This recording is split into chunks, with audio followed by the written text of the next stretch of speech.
Today we'll be talking about acetaminophen, some drug information, and its implications for anesthetic practice.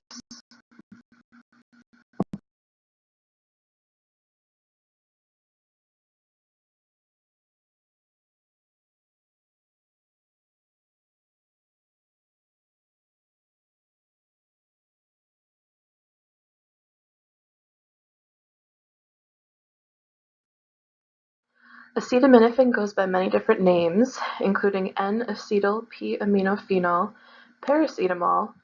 Two brand names are Tylenol, made by Johnson & Johnson, and Ofirmev, which is the IV preparation made by Mallinckrodt Pharmaceuticals. It's been approved for use for mild to moderate pain, as well as fever reduction, and is part of the first step in the World Health Organization pain ladder, where its use is encouraged with adjunctive therapies like heat or ice therapy or massage. It's available in several formulations, including pills, syrups, suppositories, and IV formulation as mentioned above. Acetaminophen is often categorized as a non-steroidal anti-inflammatory drug, or an NSAID, but it has no anti-inflammatory effects. It does, however, appear to inhibit cyclooxygenase 2 and 3 enzymes, decreasing the production of prostaglandins that would otherwise cause pain. It also displays central analgesic effects via activation of the descending inhibitory pathway. It is also suggested that there may be some cannabinoid and indirect serotonergic effects, as well as NMDA receptor inhibition. Acetaminophen can be administered several different ways. Oral dosing for adults is 325 to 650 milligrams every 4 to 6 hours, or 1,000 milligrams every 6 to 8 hours, while weight-based doses of 10 to 15 milligrams per kilogram PO every 4 to 6 hours, or 30 to 40 milligrams per kilogram by rectum as one-time perioperative doses are used for children. Intravenous dosing for adults is 1,000 milligrams given over 15 minutes every 6 hours, and 12.5 milligrams per kilogram every 4 hours, or 15 milligrams per kilogram every 6 hours for children ages 2 to 12. Maximum daily doses are 4,000 milligrams a day for adults with healthy livers, or 2,000 milligrams per day in those with liver disease or chronic alcoholism. Maximum daily dose for children is 75 milligrams per kilogram per day. And while rectal dosing can be used in both adults and children, the absorption can be slow and inconsistent.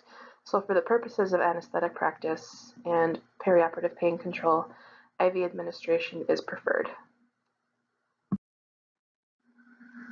As we mentioned, acetaminophen can be administered several ways.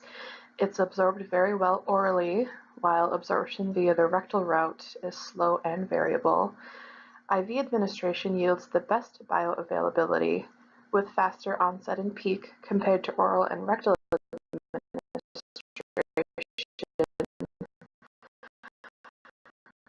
with the similar duration of action.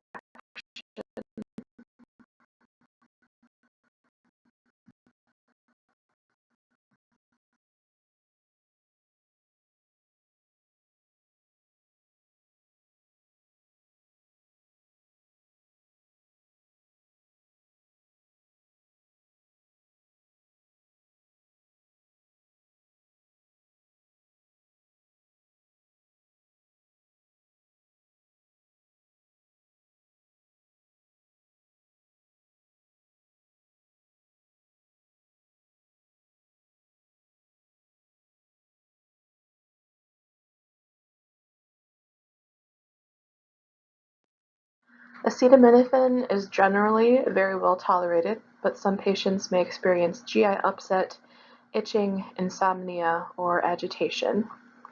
Very rarely, a complication known as Stevens-Johnson syndrome or toxic epidermal necrolysis might occur.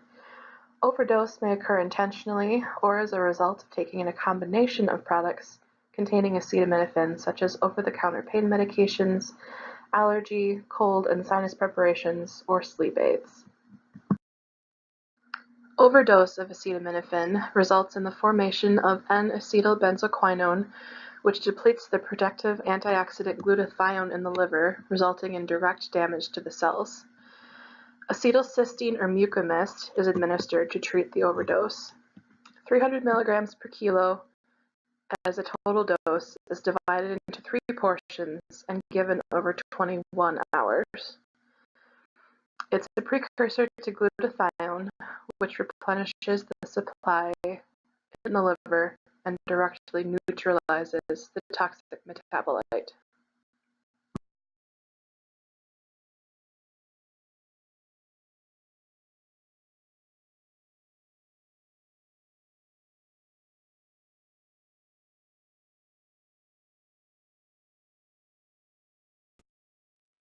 Acetaminophen should be used with caution in patients with severe liver disease or chronic alcoholism because they are at an increased risk of hepatotoxicity and liver damage. Chronic use of the combination of NSAIDs and acetaminophen may result in kidney damage. Taking more than 2 grams per day of acetaminophen in combination with warfarin or Coumadin may increase the risk of bleeding. It's important to monitor the intake of acetaminophen from all sources, including over-the-counter preparations and prescription medications. Again, the max dose is 4 grams per day in the healthy adult and 2 grams per day in adults with liver disease, alcoholism, or renal disease, and 75 milligrams per kilogram per day for children 2 to 12 years of age.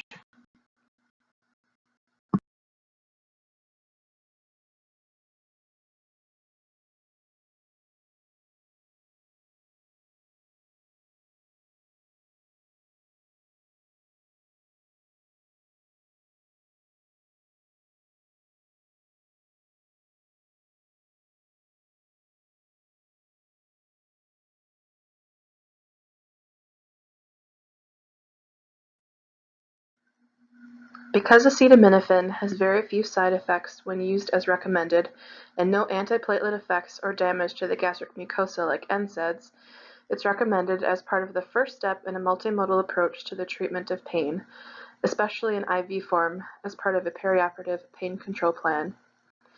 It should be scheduled around the clock to provide background coverage for any adjunctive therapies the patient might use. If needed, small amounts of opioids can be added, but the overall need for opioids is reduced in patients receiving IV acetaminophen.